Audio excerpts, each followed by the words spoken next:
ఉద్యోగాల కల్పన విషయంలో TGPSC chairman బుర్ర వెంకటేశం చేసిన వ్యాఖ్యలపై నిరుద్యోగులు తీవ్ర స్థాయిలో ఫైర్ అవుతున్నారు.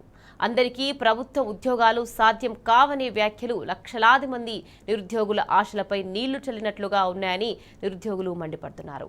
ఏళ్ల తరబడి పోటీ పరీక్షలకు సిద్ధమవుతూ ఉద్యోగాల కోసం ఎదురు చూస్తున్న అభ్యర్థుల మనోధైర్యాన్ని ఇలాంటి వ్యాఖ్యలు దెబ్బతీశాయని తీవ్ర ఆగ్రహం వ్యక్తం చేస్తున్నారు.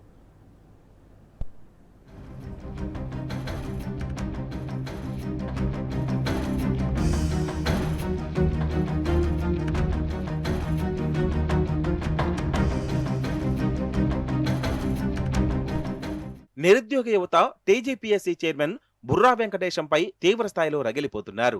ఇప్పటికే ఉద్యోగ నోటిఫికేషన్లు రాక ఆగ్రహంతో ఉన్న నిరుద్యోగులు తాజాగా టీజీపీఎస్సీ చైర్మన్ చేసిన వ్యాఖ్యలపై మండిపడుతున్నారు. గత 2.5 ఏళ్లుగా నోటిఫికేషన్ల కోసం నిరుద్యోగులు ఎదురు చూస్తూనే ఉన్నారు.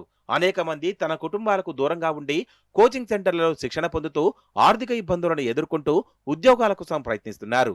అలాంటి సమయంలో ఉద్యోగ అవకాశాలపై స్పష్టత ఇవ్వాల్సిన టీజీపీఎస్సీ చైర్మన్ నిరుద్యోగులను నిరుత్సాహపరిచే విధంగా మాట్లాడడం బాధాకరమని అభ్యర్థులు ఆగ్రహం వ్యక్తం చేస్తున్నారు.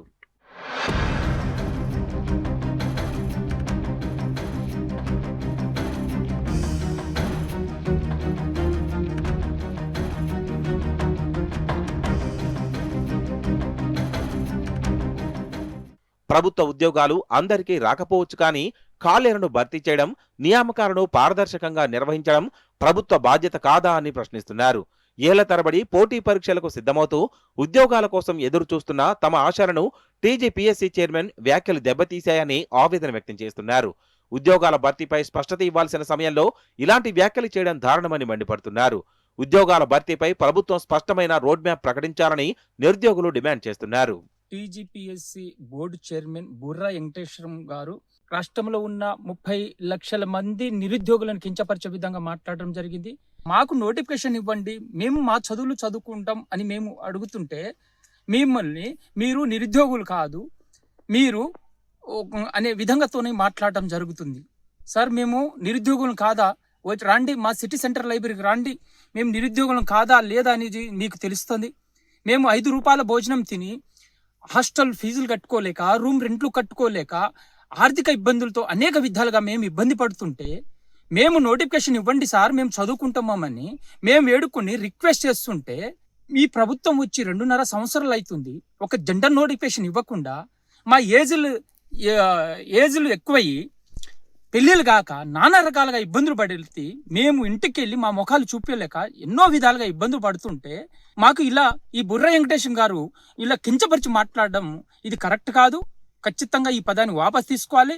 రాష్ట్రంలో వేలాది ఖాళీలు ఉన్నప్పటికీ నియామక ప్రక్రియ ఆశించిన వేగంతో సాగడం లేదన్న విమర్శలు వినిపిస్తున్నాయి. ఉద్యోగాల కల్పనపై ప్రభుత్వం స్పష్టమైన కార్యాచరణ ప్రకటించాలని, పెండింగ్ నోటిఫికేషన్లను వెంటనే విడుదల చేయాలని నిరుద్యోగులు డిమాండ్ చేస్తున్నారు. నిరుద్యోగ యువతకు భరోసా కల్పించాల్సిన బాధ్యత అధికారులపై ఉందని నిరుత్సాహపరిచే వ్యాఖ్యలు చేయడం బాధాకరమని తీవ్ర ఆవేదన వ్యక్తం చేస్తున్నారు. వయోపరిమితి దాటిపోతుందనే భయం, కుటుంబ ఆర్థిక పరిస్థితులు వంటి సమస్యలతో ఇప్పటికే సతమతమవుతున్నామని, ఇలాంటి సమయంలో ప్రభుత్వ పెద్దలు నిరుత్సాహపరిచే వ్యాఖ్యలు మనోధైర్యాన్ని దెబ్బతీస్తాయని అభ్యర్థులు ఆవేదన వ్యక్తం చేస్తున్నారు. టీజీపీఎస్సీ చైర్మన్ గారు జాబ్ క్యాలెండర్ ప్రవేశపెట్టకుండా నిరుద్యోగులను మరొకసారి మభ్యపెడుతూ మోసం చేస్తున్నట్టు కనిపిస్తా ఉంది. బుర్రా వెంకటేశం గారు, మీరు గుర్తించుకోవాల్సింది ఏంటంటే 5 రూపాయల భోజనం తినకుండా అశోక్ నగర్లో అట్లానే దిల్సుఖ్ నగర్లో నిరుద్యోగులు ఏడుస్తూ బతుకుతా ఉన్నారు. నీవు నిరుద్యోగిత కోల్పోయి నీ నిరుద్యోగ అంశం పైన మాట్లాడాలంటే నిరుద్యోగుల బాధలు చూడాలి. ఆ బాధలు చూడాలంటే అశోక్ నగర్ చివరస్తాకు వస్తావా, అది లేకపోతే దిల్సుఖ్ నగర్కి వస్తావా, ఒకసారి ఆ బాధలు ఏంటో తెలుస్తాయి. నిరుద్యోగులు ఎవరైనా మాట్లాడితే ఫ్రంట్ లైన్లో వచ్చి మాట్లాడితే మీ అంతు చూస్తామని బెదిరిస్తా ఉన్నావు. దయచేసి ఇటువంటి బెదిరింపులు ఒక ఆఫీసర్ గా ఉండి, ఒక పబ్లిక్ సర్వీస్ కమిషన్ చైర్మన్ గా ఉండి మా బాధను వినేది పోయి మమ్మల్ని బెదిరిస్తామంటే అది మీ విఘ్నతగా వదిలేస్తా ఉన్నాం. కాంగ్రెస్ పార్టీ మేనిఫెస్టోలో ప్రకటించినట్లుగా 2 లక్షల ఉద్యోగాలను భర్తీ చేయాలని నిరుద్యోగులు డిమాండ్ చేస్తున్నారు. లక్షల మంది నిరుద్యోగులు ఏళ్ల తరబడి పడిన కష్టాన్ని, వారి ఆశలను చైర్మన్ తేలిక చేసి మాట్లాడడంపై అభ్యర్థులు మండిపడుతున్నారు. నిరుద్యోగులు సోషల్ మీడియా వేదికగా తీవ్ర నిరసనలు తెలుపుతుండటంతో టీజీపీఎస్సీ చైర్మన్ వ్యాఖ్యలు రాష్ట్రంలో హాట్ టాపిక్ గా మారాయి.